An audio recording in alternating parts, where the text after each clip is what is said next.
Comme je le dis au sommaire de cette édition du journal, ce 4 avril, le monde entier célèbre la journée internationale pour la sensibilisation aux problèmes des mines et l'assistance à la lutte anti-mines, placée sous le thème « Protéger les vies, consolider la paix », occasion saisie par le Centre congolais de la lutte anti-mines en collaboration avec le service de lutte anti-mines des Nations Unies, ensemble avec des différents partenaires, de réfléchir sur les différentes stratégies à mettre en place pour lutter contre les mines antipersonnelles dans les provinces touchées afin d'atteindre l'objectif zéro mine d'ici 2032.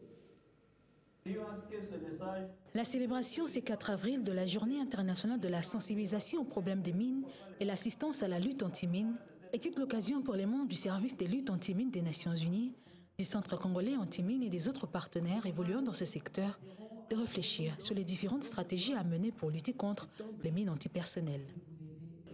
Notre pays a connu des moments très difficiles où la guerre a sévi, a provoqué la mort, etc. Mais il y a des mines explosives, même des armes légères et de petits calibres, etc., qui se trouvent disséminées dans 9 provinces. Ça a provoqué plus de 3194 morts, femmes et hommes. Il faut faire quelque chose.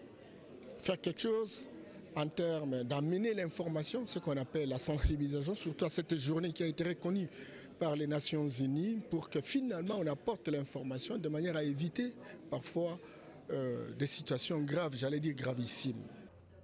Autour du thème « Protéger les vies, consolider la paix », cette rencontre organisée par les centres congolais de lutte anti-mines était propice pour présenter aux parties prenantes les différents efforts consentis par le gouvernement dans cette lutte. Nous avions 36 zones contaminées. Et au fur et à mesure, avec les moyens de bord, nous sommes en train d'éliminer ces zones. Et là, aujourd'hui, j'avais dit que nous restons... L'année dernière, nous avons nettoyé 2 zones. On était à 31 zones. Et là, nous avons actuellement, là, nous avons 29 zones. J'ose croire que d'ici la fin de l'année, on aura à nettoyer 1 ou 2 zones. Et nous sommes en train de faire des efforts pour que nous obtenions notre objectif. À travers la célébration de cette journée internationale, le CCLAM, avec ses différents partenaires, restait déterminé à nettoyer toutes les zones touchées par l'existence des mines antipersonnelles.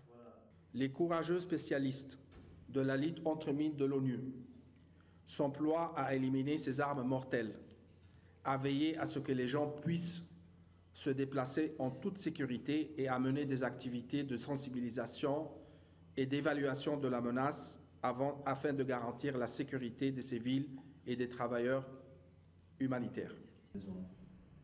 En RDC, les mines antipersonnelles sont disséminées dans 9 provinces avec 25 zones contaminées pour une surface de 350 667,17 m² sur 36 zones contaminées au départ. Le Centre congolais de lutte anti-mines poursuit donc son objectif zéro mine d'ici 2032.